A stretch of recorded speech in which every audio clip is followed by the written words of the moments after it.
আসসালামু আলাইকুম। বিনসার দর্শকদের জন্য খুবই লোভনীয় আর মজাদার একটি রেসিপি নিয়ে চলে আসলাম। যারা ব্যাচেলার আছেন, প্রবাসী আছেন এবং নতুন রাঁধুনি, তাদের জন্য খুবই হেল্পফুল হবে। আজকের রেসিপিটা দেখলেই বুঝতে পারবেন কেন হেল্পফুল বলছি।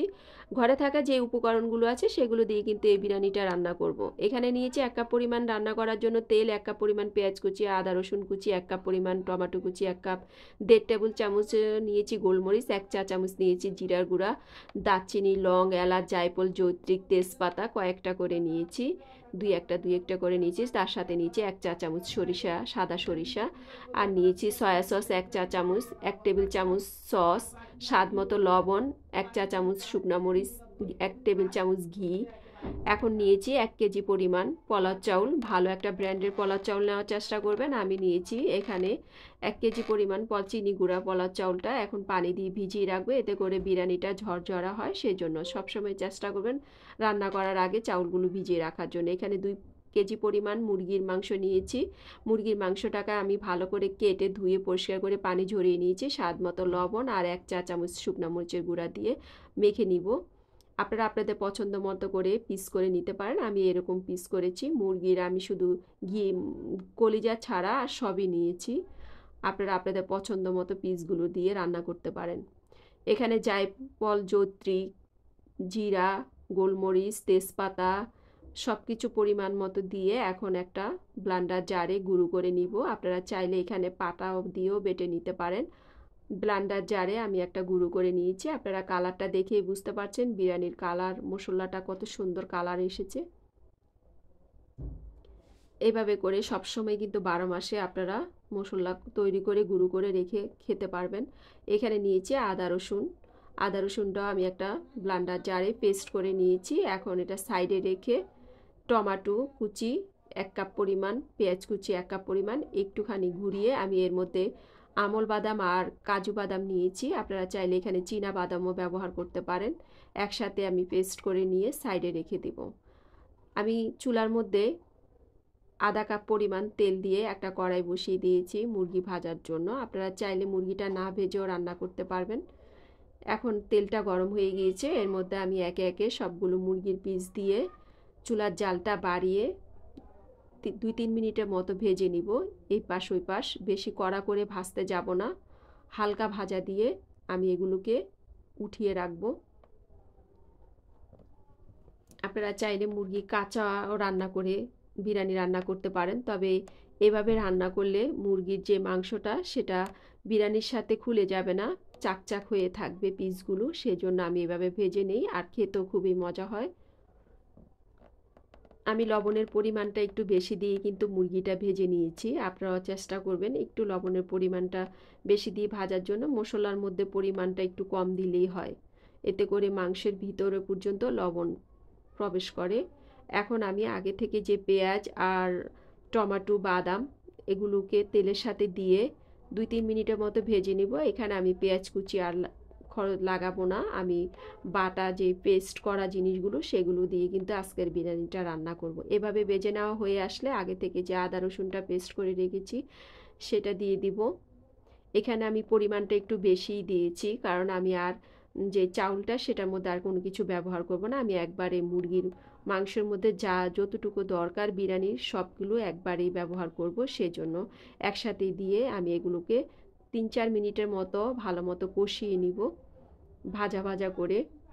চুলার জালটা এই ক্ষেত্রে মিডিয়াম অবস্থায় থাকবে। এখানে 1 চা চামচ পরিমাণ লবণ নিয়েছি। লবণটা আপনাদের স্বাদ মতো করেই দিবেন।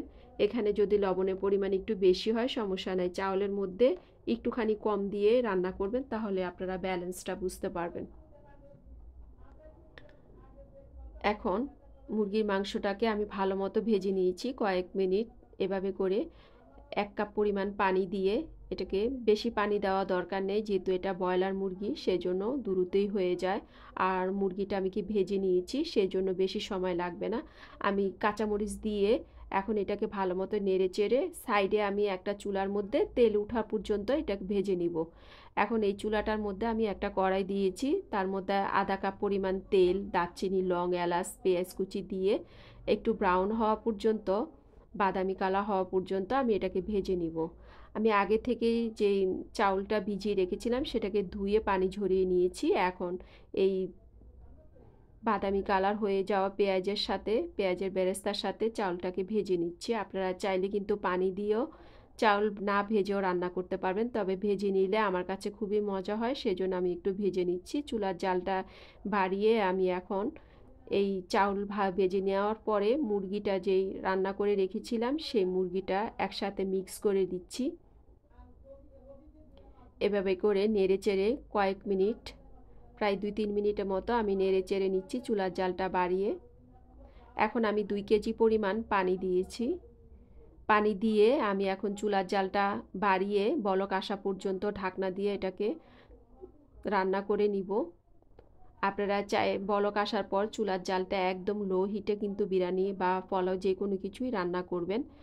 বলক আসার আগ পর্যন্ত চুলার জালটা বাড়িয়ে রান্না করতে হবে। যখন বলক এসে পড়ে তখন চুলার জালটা একদম লো হিটে যেন পুড়ে না যায় সেভাবে রান্না করতে হবে। এখানে আমি দিয়েছি 1 চা চামচ পরিমাণ চিনি, 2 চা চামচ পরিমাণ দিয়েছি পাউডার দুধ, তার সাথে দিয়েছি 1 চা চামচ পরিমাণ লবণ দিয়ে আমি এটাকে এখন ভালো মতো নেড়ে চেড়ে এটাকে মিক্স করে একদম লো হিটে কিন্তু ঢাকনা দিয়ে রান্না করে নিব। যদি আমার চাউলটা ভালো মতো সিদ্ধ হয়ে গিয়েছে তারপর আমি আরও কিছুক্ষণ এটাকে দমে রেখে রান্না করব। এখন আবার ঢাকনাটা সরিয়ে আমি এটাকে নেড়ে চেড়ে দিব। এভাবে করেই সহজ করে আপনারা রান্না করতে পারবেন। যদি পুরো রেসিপিটা দেখার চেষ্টা করেন তাহলে আপনাদের জন্য খুবই সহজ হবে। ভাত তরকারির চেয়ে কিন্তু বিরিয়ানি বা পোলাও রান্না খুবই সহজ। যদি আপনারা সহজভাবে রান্না করার চেষ্টা করেন তাহলেই সহজ হয়ে যাবে আমার মতো করে। এভাবে নেড়ে চেড়ে আপনারা দেখেই বুঝতে পারছেন আমার বিরিয়ানিটা কত ঝরঝরে, একদম কালার, সুন্দর একটা কালার এসেছে, যেমন মনে হয় কি হাজি বিরিয়ানি রান্না করা হয়েছে সেরকম একটা কালার এসেছে। রান্নাটা শেষ, এখন আমি পরিবেশনের জন্য একটা পেয়ালায় বেড়ে নিচ্ছি। আপনাদের পরিবারের সবাই কিন্তু এরকম করে রান্না করলে পছন্দ করবে। ছোট বড় সবাই কিন্তু বিরিয়ানি খুবই পছন্দ করে, আমি যতটুকু জানি। যদি আপনাদের এই ধরনের সহজ রেসিপিগুলো ভালো লেগে থাকে তাহলে কিন্তু শেয়ার করতে ভুলবেন না প্রিয়জনদের সাথে, আর কমেন্টস করতে তো অবশ্যই, যদি আপনাদের কিছু জানার থাকে অবশ্যই কমেন্টস করবেন। আর এই ধরনের সহজ সহজ রেসিপি পেতে হলে ইউটিউব চ্যানেলটাকে সাবস্ক্রাইব করবেন এবং পেজটাকে ফলো দিয়ে যুক্ত থাকবেন। ভালো থাকবেন, ভালো রাখবেন।